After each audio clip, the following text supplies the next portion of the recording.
And the problem I have always with press releases is that they're not thinking big enough in the stories. There's just no way that on a Tuesday or a Wednesday, when there's 20 other stories to do on regional trends or something, that a reporter is going to cover a gala or something in the park, which is using a lot today.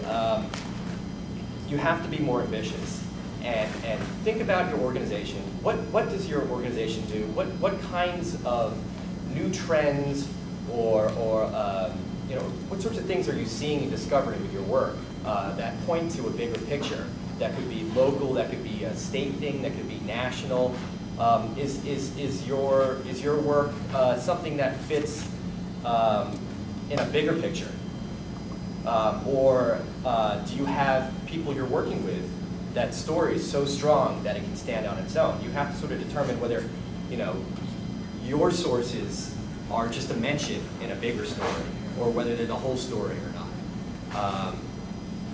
So I think the problem really stems from not studying the paper and not just reading the stories and understanding what the story is saying, but think about how the story is told. What is the writer trying to do? Is the writer trying to just introduce a profile of someone that's emblematic of a bigger picture? Or is the writer incorporating several voices, what we call a survey story, that shows a trend that's going all over the place? And so depending on what you have, what you're trying to give us, you have to determine what kind of story that is. And the best way to do that is to find the right reporter.